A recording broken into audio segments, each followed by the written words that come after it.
صباح النور والفل والياسمين. كيف حالك؟ كيف هي معنوياتك؟ كيف هي حالتك النفسية؟ وكيف حال صحتك العقلية؟ أعلم أنك تعبت، أعلم أن الأحداث الحياة مرهقة، وكل حاجة في حياتنا سريعة ومتعبة. أعلم أنك حاربت واجتهدت وحاولت وطحت ونضت وعاودت واجتهدت وطاقتك تعبت وخلصت، خزانك فرغ. أعلم، لكن خليني نقول لك حاجة.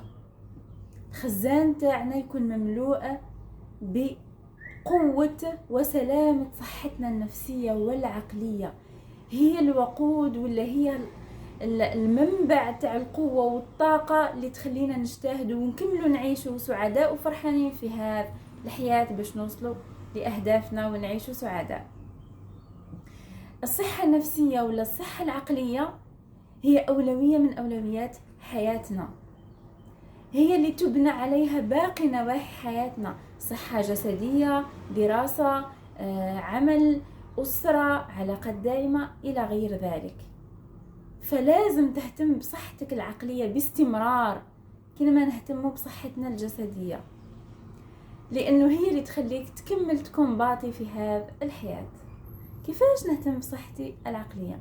أولا نعيش على حقيقتي، كون على طبيعتي، نعبر على مشاعري وعلى آرائي مادام ما نتعداش حدودي مع الآخرين، نقبل مشاعري لأنها جزء من هويتي. أيضا نتصرف على طبيعتي ولو نخسر أمور، المهم نربح نفسي ونربح صحتي العقلية. أيضا تفريغ الضغط النفسي الستريس بصفة دائمة، بصفة مستمرة، أني نبدل الجو، نبدل أماكن، نبدل أشخاص، نبدل نشاطات، نبدل مجالات.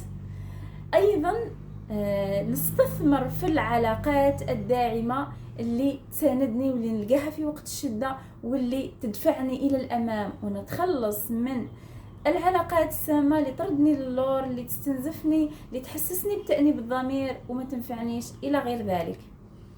أيضا نعيش أهدافي وأحلامي والمجالات والأمور اللي أنا حاب نديرهم في حياتي، ما نبقاش نعيش ونركب الموجة كما داروا الناس ندير. إن شاء الله فدتكم بهذا العوامل النفسية.